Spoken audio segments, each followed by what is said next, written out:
avec vous. Évangile de Jésus-Christ selon saint Marc.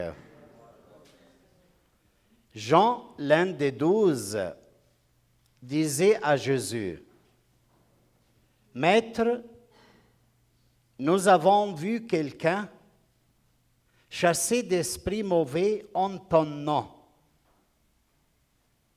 Nous avons voulu l'empêcher, car il n'est pas de ceux qui nous suivent. » Jésus répondit, « Ne l'empêchez pas, car celui qui fait un miracle en mon nom ne peut pas aussitôt après mal parler de moi. Celui qui n'est pas contre nous est pour nous. Et celui qui vous donnera un verre d'eau au nom de votre appartenance au Christ, amen, je vous le dis, il ne restera pas sans récompense. Celui qui entraînera la chute d'un seul de ces petits qui croient en moi, mieux vaudrait pour lui qu'on lui attache au cou une de ces mollets qui tournent les ânes et qu'on les jette à la mer. Et si ta main t'entraîne au péché, coupe-la. Il vaut mieux entrer manchot dans la vie éternelle que d'être jeté avec tes deux mains dans la Géhenne, là où le feu ne s'éteint pas. Si ton pied t'entraîne au péché, coupe-le. Il vaut mieux entrer estropié dans la vie éternelle que d'être jeté avec tes deux pieds dans la Géhenne. Si ton œil t'entraîne au péché, arrache-le. Il vaut mieux entrer borgne dans le royaume de Dieu que d'être jeté avec tes deux yeux dans la Géhenne, là où le ver ne meurt pas et où le feu ne s'éteint pas. Acclamons la parole du Seigneur. Asseyez-vous.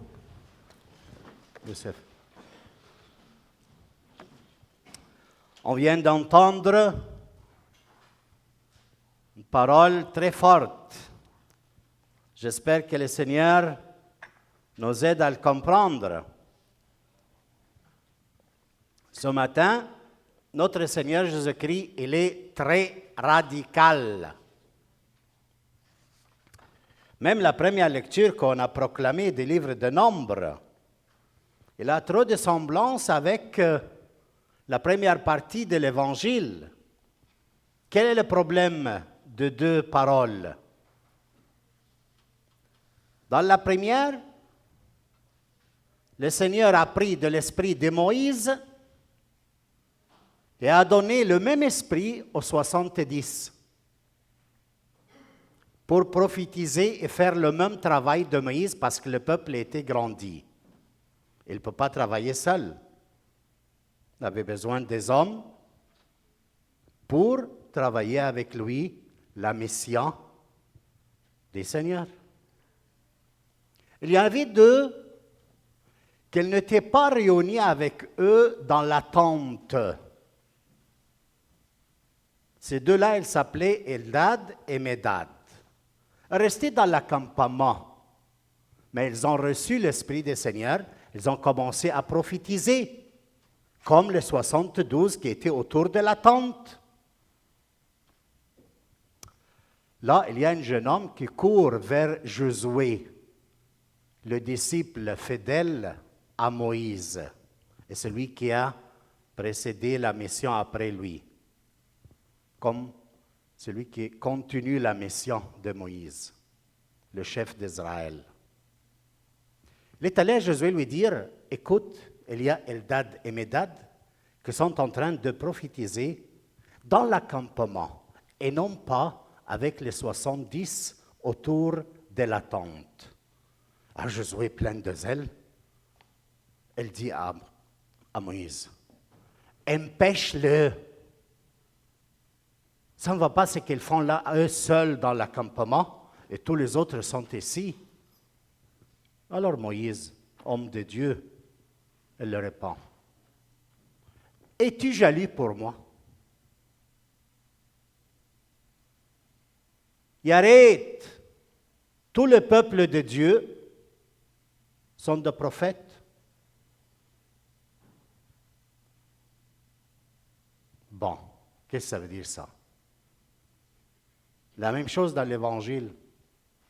Jean, l'apôtre, il voit que Jésus, il voit qu'il y en a d'autres mondes qui sont en train de chasser des démons au nom de Jésus, mais ils ne sont pas avec le groupe des apôtres ou des disciples, les 12 ou les 72. Mais celui qui, ils font ce travail au nom de Jésus. Et alors Jean, il dit, on l'empêche parce qu'ils ne sont pas avec nous. Alors Jésus, qu'est-ce qu'il dit? Ne l'empêchez pas. S'ils ne sont pas contre nous, attention, s'ils ne sont pas contre nous, ils sont avec nous. Jusqu'au point, si quelqu'un vous donne un verre d'eau en mon nom, il va avoir sa récompense. Alors, quel est le problème entre les deux lectures? Vous savez, pour approcher le genre de problème qu'il y a dans les deux lectures, je vais prendre un exemple très concret dans la vie de la famille, dans le groupe des jeunes, dans le groupe des jeunes filles, dans le groupe des femmes. À celle-là, elle n'est pas de même classe sociale. Il n'a pas les mêmes idées que notre groupe. Alors, on ne les visite pas. On n'est pas trop avec eux. Ces groupes de jeunes filles-là, ensemble, ils se sont formés parce qu'elles se rassemblent dans les idées. Ou ces groupes de jeunes se sont rassemblés parce qu'ils ont les idées semblables. Alors, celui qui est différent, on l'écarte. Il est outside of our group. Pourquoi? Parce qu'il n'est pas comme nous. Cette famille, on ne va pas continuer à avoir des relations avec eux. Pourquoi? Parce qu'ils pensent complètement différent de nous. Combien de divisions de familles il y en a ici à cause des idées différentes sur le point de vue de comment vivre. Et alors, cette parole est vraie aujourd'hui. Elle vient nous aider à tous à voir si on se sépare comme famille, comme personne, comme groupe, comme chrétien, comme église, parce que les autres sont différents de nous. Ils ont reçu, la première lecture, le même esprit. Alors, si on a le même esprit, il n'y a rien qui nous sépare. Regardez, il y a un élément qui rassemble le même esprit. Et la deuxième, Au nom de Jésus, il chasse des démons. L'appartenance à Jésus-Christ. Et ça le point. Et alors, non pas nos pensées, nos principes, nos idées, nos impressions personnelles qui nous séparent si on a le même esprit et si on est à la sequela, à la suite de Jésus-Christ. Il n'y a rien qui peut diviser ta famille, monsieur, de l'autre famille. Rien. C'est pour ça que Jésus-Christ dit quoi après? Si ta main te scandalise, arrache-le. Coupe-la. Si ton œil te scandalise, qui rend impossible la communion avec les autres, être ensemble dans le même esprit, dans la séquela de Jésus-Christ, et ta main est un empêchement d'être unis, d'avoir la communion ensemble, arrache-le. Coupe-le.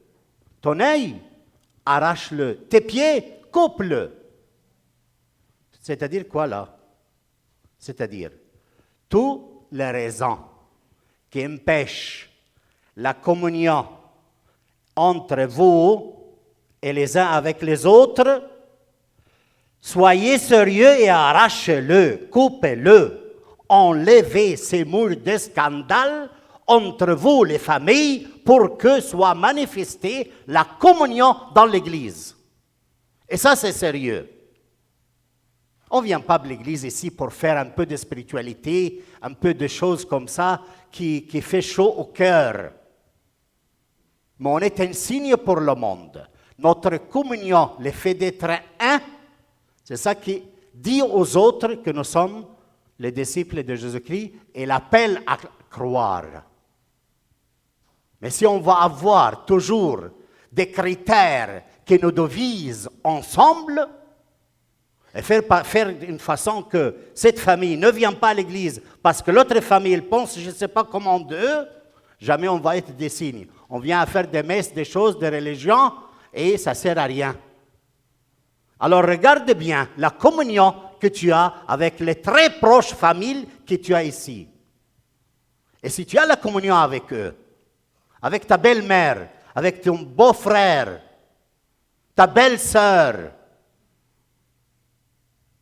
on ne peut pas être chrétien en vivant avec des divisions l'un entre l'autre dans la même famille. Tu ne peux pas accepter ton mari ni ta femme parce qu'il est différent avec les idées de toi. Alors, si tu vois qu'il n'y a pas de communion à la maison parce que ta main l'empêche, arrache ta main. Qu'est-ce que c'est? La main, les œuvres. Sans main, tu vas travailler, le computer, tu vas faire quelque chose, sans main. Tu ne peux pas, non? Tu peux. Même avec les yeux, le computer. Maintenant, ça peut être. Mais si ton œil te scandalise, arrache-la. Alors, main et œil et pied. L'œil, parce qu'avec l'œil, on voit et on forme des principes et des idées. Alors, ce que tu formes, s'il empêche la communion de l'autre famille, coupe, arrache ton œil. Arrache les raisons qui te donnent des séparations avec l'autre famille. Tes pieds, les pieds vont où? Prendre des chemins. Marche dans des chemins. Alors, si le chemin que tu prends met un scandale, l'autre famille, coupe tes pieds, ne va pas dans ces chemins. Le Seigneur est il insiste beaucoup ce matin sur la communion qu'il y a entre nous ici comme Église, comme communauté, qui dépend d'avoir le même esprit de Jésus-Christ, et ça c'est l'esprit de Christ. Quel esprit se manifeste ici? L'amour aux ennemis, à ceux qui font de mal. Le même esprit. Et la même séquela, suivre Jésus-Christ. Ce sont les deux éléments qui nous aident à chercher la communion. Et s'il y a nos mentalités, nos principes, nos œuvres, nos chemins qui nous empêchent d'être en communion, le Seigneur te dit, coupe, arrache. Sois sérieux avec toi, avec le Seigneur. On ne peut pas jouer avec le Seigneur. On est appelé à être sérieux dans nos choix. Ou on est, comme il dit ici, avec lui ou contre lui. Personne ne peut être contre nous s'il est avec nous. S'il te donne un verre d'eau pour boire, il est avec toi.